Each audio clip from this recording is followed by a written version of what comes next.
Depuis la fin du Sommet des Amériques, beaucoup de choses ont été dites sur les retombées économiques, les manifestations, mais surtout le travail des policiers. D'où l'idée d'organiser un débat justement sur le travail des policiers au Sommet des Amériques. Ça se passait ce matin en direct à l'émission CBV Bonjour à la radio de Radio-Canada. Nous avons décidé d'en extraire les meilleurs moments et vous les présenter au cours de la prochaine demi-heure. Il faut tout de suite que je vous dise que le ministre de la Sécurité publique, Serge Ménard, a été courageux ce matin. Il était seul pour défendre le travail des policiers et il a été bombardé de questions. Pour la première fois, des résidents, des manifestants et des commerçants pouvaient lui poser des questions et ils en avaient long à dire sur l'utilisation des gaz lacrymogènes.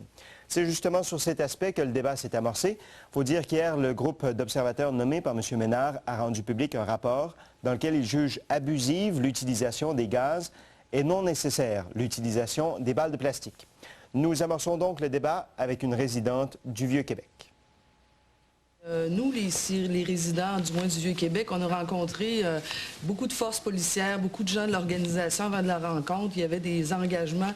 Mais moi, ce qui m'a choqué le plus profondément par rapport au gaz, comme quoi que les citoyens, on est vraiment les derniers là, en ligne là-dedans, c'est que lorsqu'on a émis trop de gaz, on a sorti des canons à neige pour aérer l'air de certains diplomates, puis envoyer ça dans le quartier Saint-Jean-Baptiste. C'est pas mon quartier, mais je suis une citoyenne de Québec.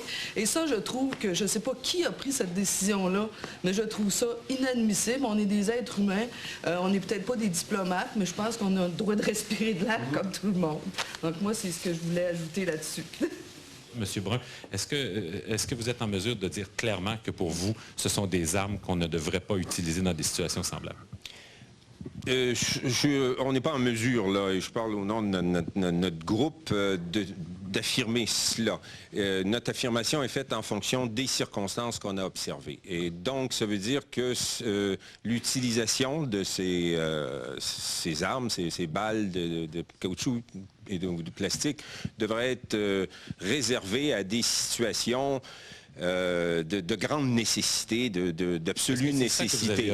Et il nous semble que ce n'était pas ici raisonnablement nécessaire. Pour arrêter quelqu'un qui a quelque chose à la main et qui se prépare à tirer, s'il y avait quelque chose d'autre qu'on peut nous suggérer, c'est certain que les policiers l'adopteraient volontiers. Mais s'ils n'ont pas ça, ça veut dire est-ce qu'on doit laisser des gens bien organisés? Et il faut bien comprendre qu'à chacune des manifestations, ces gens-là s'organisent encore mieux pour la prochaine, inventent d'autres choses. Si on n'a pas ça, est-ce que ça veut dire qu'on doit permettre aux gens là, de lancer des billes d'acier, des cocktails Molotov, des balles de golf, enfin, toutes sortes de projectiles? Il y a quand même des policiers qui ont reçu du haut de certains édifices, en passant des blocs de ciment. Il y en a un dont la colonne vertébrale est écrasée. Il y en a un autre dont le casque a été fendu et qui a une commotion cérébrale. Il y a des policiers qui ont reçu, d'ailleurs le premier ministre en a été témoin lui-même, des pavés, de très, très gros pavés sur la tête. Comment atteint-on ces personnes avant qu'elles ne posent un geste très dangereux? En fait, pas mal tout le monde dans le quartier, on s'est ramassé dans une situation où il y avait la police et le monde en face de la police. Manifestants, résidents, travailleurs, peu importe. On s'est ramassé dans une situation où, effectivement, tout le monde était gazé et où tout ce qui bougeait, c'était « move ». Autant il y a des gens qui n'ont pas été capables de retourner en Basse-Ville parce que tous les escaliers étaient contrôlés le samedi soir par l'anti-émeute, autant il y a des gens de la Haute-Ville qui n'ont pas été capables de retourner chez eux. Puis ça, je veux dire, la discipline, puis les strictes mesures nécessaires, j'ai beaucoup de difficultés à y croire. Je regrette énormément les inconvénients que ça a causé à la population des quartiers environnants. Les gaz ont été utilisés comme le moyen le moins violent pour s'assurer de la sécurité du périmètre. Et je pense que c'est nécessaire, mais les gaz, évidemment, c'est transporté par le vent. C'est un des désavantages des gaz. Ce n'est pas le cas de l'eau, par exemple. L'utilisation de canons à eau pour tenir la foule à distance est efficace, en tout cas, ce qu'on a vu à la télévision. Ouais. Ceux qui étaient grimpés dans la clôture, ils ont pris une débarque. Pour ce qui est des balles de plastique, On les a comptés sur combien il y en avait eu de tirés, mais combien la GRC en a tiré? On ne le sait pas. On ne le sait pas. Donc, il faut avoir un portrait global de l'ensemble de l'opération. Et les fameux casseurs, qui étaient à peu près 250 à 300, pourquoi ils ont les fameux Black Blocs? Est-ce qu'ils ont arrêté les Black Blocs? Ils les laissaient faire, les Black Blocs. Il y a eu plein d'arrestations complètement arbitraires. Du monde qui se trouvait à mauvaise place, au mauvais endroit, et on disait, toi, je t'arrête. Le comité d'accueil pour le Sommet des Amériques, qu'est-ce que vous pensez des mesures de sécurité? Bon, premièrement, je suis tellement sportif des manifestations que j'ai passé ma fin de semaine dans un bureau à recevoir des appels de gens qui se faisaient arrêter. Moi, je ferai une récapitulation sur tout ce qui s'est dit là, présentement. Là. Il y a M. Brun qui est venu nous parler un peu justement de ces balles de plastique, de ces gaz lacrymogènes. Puis manifestement, M. Brun, son équipe, ils n'étaient pas assez sur le terrain. Ils ont manqué beaucoup de choses. Puis malheureusement, c'est pas nécessairement où est-ce qu'il y avait des observateurs ou des caméras de télévision que les choses sont vraiment passées. Souvent, c'est quand il n'y avait plus de caméras de télévision puis plus d'observateurs que les choses ont tourné mal. Moi, j'ai des témoignages de citoyens qui ont vu les policiers agir comme des cow-boys puis débarquer comme dans un film de western, se promener avec leurs fusils puis leur équipement. Quand on parle des gaz lacrymogènes, le gaz lacrymogène, on dit que c'est un instrument pour disperser des gens, mais moi, ce que j'ai entendu, puis ce que j'ai vu sur des photographies aussi, c'est que les gaz lacrymogènes, le petit canon, là, c'est une arme offensive aussi. Là. On s'en servait pour viser des manifestants directement.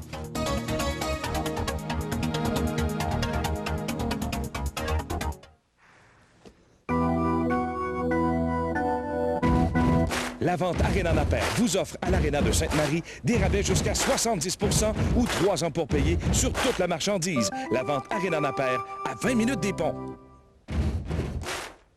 La vente Arena Napper vous offre en magasin les meilleurs prix de l'année et jusqu'à 3 ans pour payer sur toute la marchandise. La vente Arena de meubles Napper à Sainte-Marie.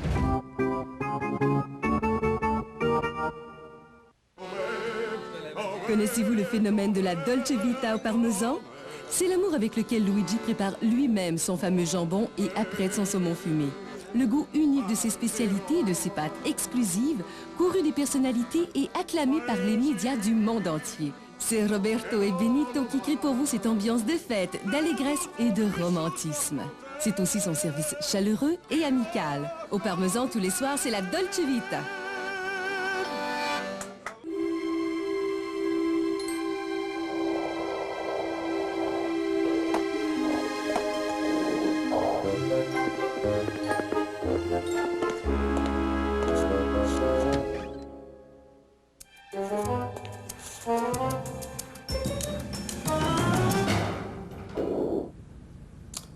C'est parce qu'on est dans 5 minutes, là. Il y a plus de vie que jamais à Place Fleur de Lys. Comparons des produits de marque populaire avec des produits Option Plus. Les mouchoirs, le gel pour cheveux, le savon à vaisselle, l'eau de source. Conclusion, la grande différence, c'est le prix. Cette semaine chez Uniprix, les papiers mouchoirs Option Plus sont à 69 cents et le shampoing Herbal Option Plus, 1,99 $. Option Plus, seulement chez Uniprix. Du Canada au Brésil, du Venezuela au Mexique et d'Haïti aux États-Unis, Francine Ruel et ses chroniqueurs font la Java d'un bout à l'autre des Amériques. Cette semaine, Luc Merville célèbre avec eux l'Union libre des Amériques, mercredi 20h. On pourra plus garder secret. Tous les autres médias ont laissé tomber l'histoire, qu'est-ce qu'on fait? On continue de jeter un coup d'œil, on sait jamais.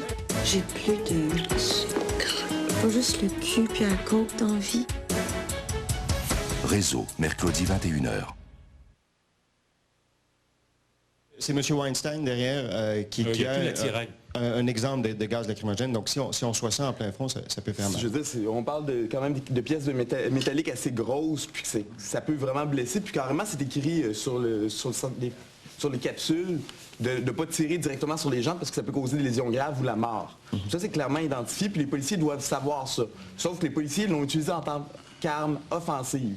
Puis là, quand on parle justement de toutes les méthodes de répression, là, puis on essaie de trouver la moins pire, c'est qu'il faut toujours penser qu'un corps policier, dans le feu de l'action, peut toujours transformer n'importe quelle peut prendre des roches aussi, là, je veux dire, peu importe. C'est comment, justement, les policiers réagissent. Puis c'est là-dessus qu'il faut se poser des questions. Puis c'est là-dessus qu'il faut avoir une commission d'enquête publique, parce qu'il y a beaucoup d'histoires que, justement, par un petit groupe de 5 personnes qui n'ont pas été recensées, puis qui doivent être recensées, puis dont on doit parler publiquement. J'ai bien envie de passer à M. Weinstein, parce que c'est vous qui nous montrez l'arsenal que vous avez ramassé sûrement dans les rues là, pendant le Sommet des Amériques.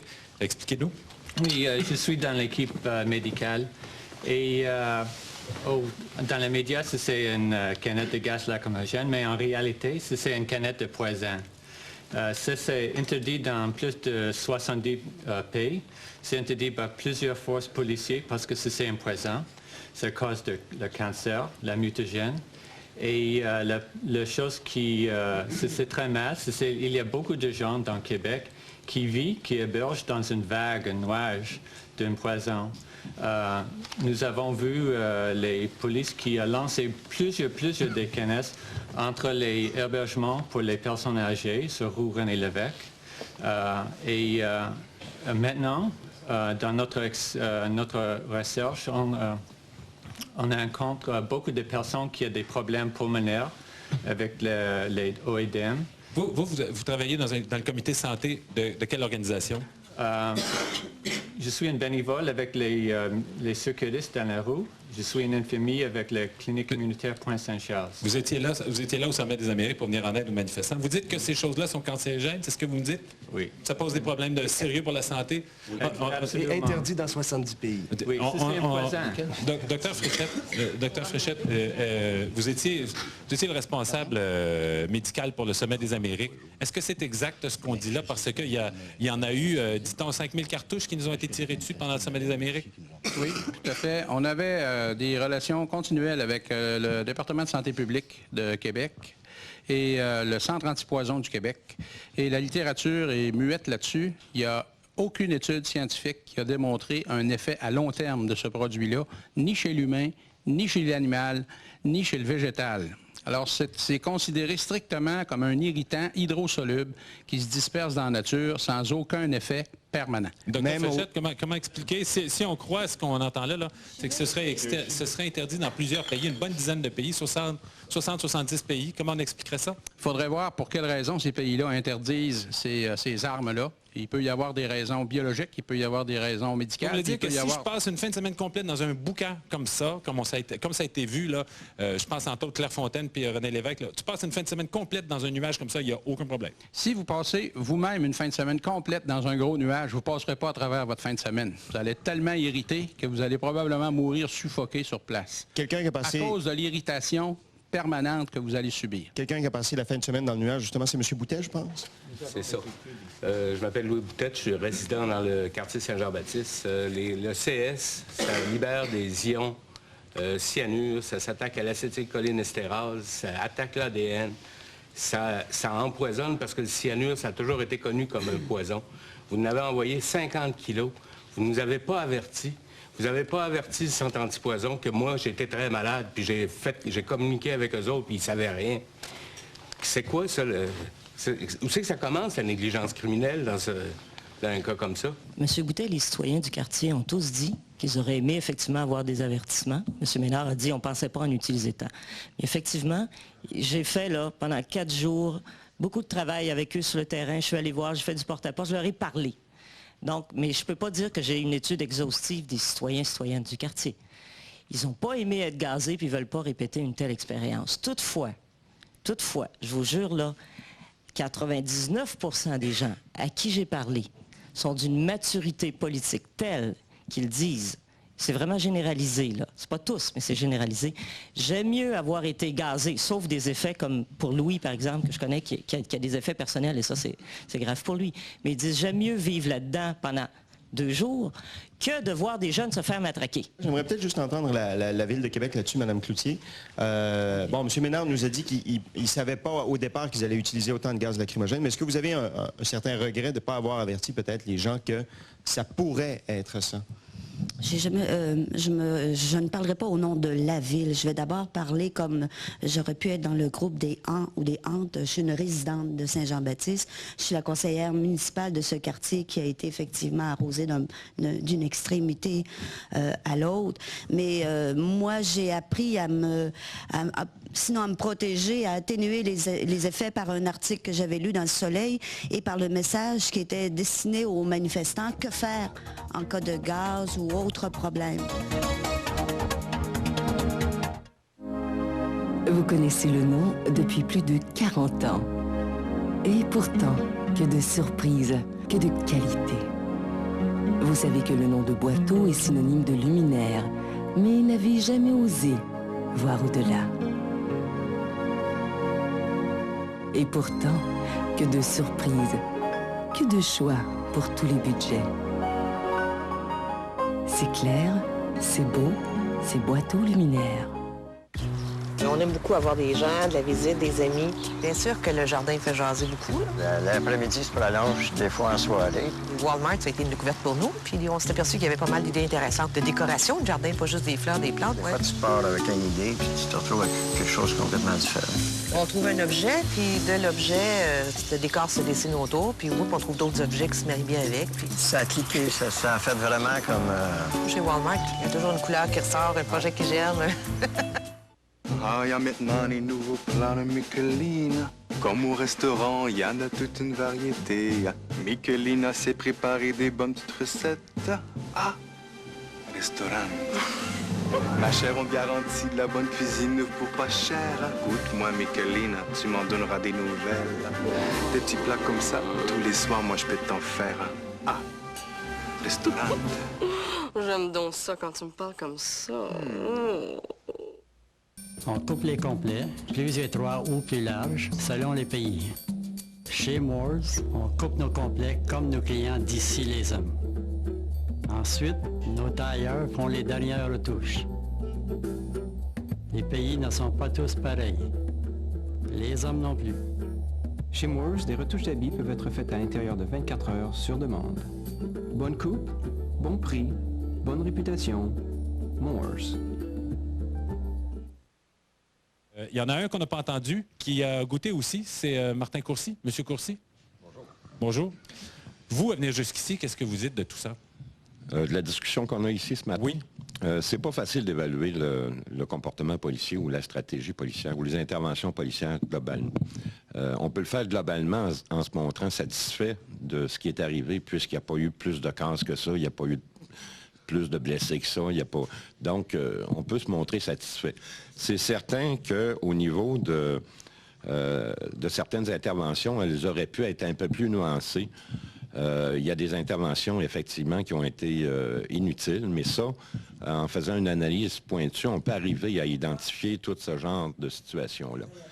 Pourquoi on peut être satisfait que la répression qui a été planifiée un an de temps à Québec, un an de temps de campagne de répression où à toutes les semaines, on nous annonçait que la police s'en allait à la guerre. Elle est où la présomption d'innocence en ce moment-là? Je m'excuse, je ne me suis pas nommé Jean-Pierre Roy d'Occupé 2001.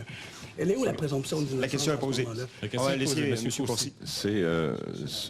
Ce commentaire-là est pertinent, puis il est recevable, parce qu'effectivement, on pourrait parler, ce serait pertinent de parler des pré-événements.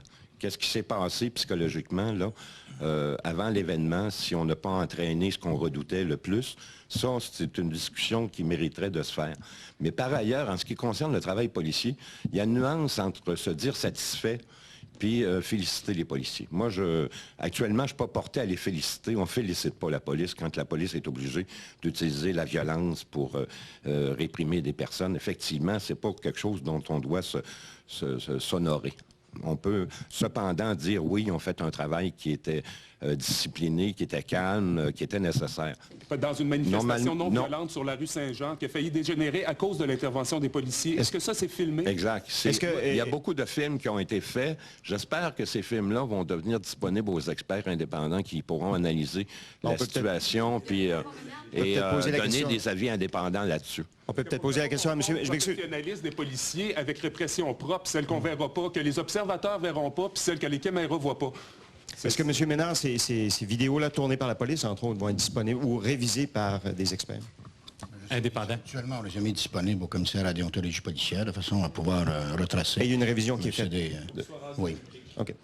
Je pense qu'il y a M. Gingras qui, quand on parlait de gaz lacrymogène et de bonbonnes, vous en avez reçu une, hein, je pense? Oui, j'ai reçu une bonbonne de lacrymogène en sortant de chez moi. J'étais pas en tant que manifestant. Je m'en allais simplement au dépanneur, puis j'ai fait environ 6 mètres de la porte chez moi, puis j'ai mangé une canne de lacrymogène de ici, comme vous pouvez le constater. Là. Et les conséquences, ça a été un œil au beurre noir? Plus que ça. J'ai ma cicatrice ici, j'ai une rupture de la choroïde à côté du centre de la vision, j'ai hémorragie rétinienne ainsi que des contusions rétiniennes. Et puis ma vue ne reviendra pas à 100%. Est-ce que vous cautionnez ce qui a été fait par les manifestants quand ils ont lancé des pierres, des roches, des balles de golf, des rondelles? Monsieur Lefebvre-Legault. Oui, Comité populaire Saint-Jean-Baptiste, dans la mesure où les manifestants plus violents, contrairement aux policiers, ont respecté résidents, commerçants et autres manifestants, moi, le fait qu'on mette un mur en plein milieu de mon quartier, ça justifie amplement le fait qu'on veuille le jeter à terre. Et ça, je suis prêt à le défendre. Votre solution, si je comprends bien, ça aurait été de ne pas avoir de clôture. Est-ce qu'il y a d'autres solutions si on veut éliminer, si on veut jouer entre le gaz, la matraque et le reste? Oui, monsieur? Des solutions claires. Premièrement, des sommets antidémocratiques et antisociaux comme le sommet des Amériques, ça n'a pas de place dans ce centre-ville. La population s'est révoltée contre le sommet des Amériques. C'est leur devoir de citoyens. Ça n'a pas de place dans un quartier. C'est normal que le monde se révolte. C'est normal que le monde fasse tomber le mur. Où vous auriez fait ça? Qui fasse ça au Grand Nord, qui fasse ça sur une base militaire, qui fasse ça dans une île isolée, qui en fasse pas idéalement. C'est qu'il en fasse pas parce que c'est contre la population, ces accords-là, premièrement. Puis deuxièmement, il faut absolument une enquête publique avec tous les films. Il faut que ça soit rendu public. Il faut que tous les faits qu'on a dit aujourd'hui, on est capable de les démontrer, de les mettre sur papier, de les mettre devant les caméras. Et puis, il va falloir que les personnes qui ont pris les décisions soient redevables. Il va falloir que M. Ménard se rende compte de l'attaque qui a été faite à la population par les forces policières. Et il va falloir qu'il démissionne s'il va être responsable de... Merci. M. Hamad, peut-être vous avez un point de vue différent, vous, M. Hamad. Je trouve qu'on ne pose pas la bonne question. On est en train de faire le procès de la police et normalement, on fait le procès d'un criminel. Puis moi, je me dis, là, et Monsieur, je me dis, s'il vous plaît, ça fait 1 heure que je vous écoute, là, écoutez 2 minutes. Alors moi, je me dis que, êtes-vous d'accord, vous, là, les gens qui sont fiers de votre ville, d'avoir des casseurs dans notre ville qui viennent briser nos commerces, ils viennent briser nos terrains, ils viennent briser, déranger nos citoyens. C'est ça qu'il faut, la vraie question. La vraie question, c'est qu'on n'est pas d'accord avec ça. Si on est fier de notre ville, ce qui est important, c'est d'empêcher ces gens-là de venir chez nous, puis profiter des événements, n'importe quel événement, de faire des dégâts. C'est ça la vraie question. C'est ça qui est important pour tout le monde de sentir et le penser. Puis le fond, c'est quoi? Où est le véritable complot? Et si on parle d'une planification de la répression ou du contrôle de foule, qu'on appelle ça n'importe comment, qui monte 1 an derrière, comment ça se fait qu'on ne s'est pas posé la question comment des dizaines de milliers de personnes très informées et très conscientes ont osé, malgré tout, descendre dans la rue, malgré les gaz? C'est qu'il y a quelque chose qui se passe en ce moment et partout dans le monde. Où est le gouvernement fédéral ce matin? C'est une très bonne question. Je ne m'en lave pas les mains.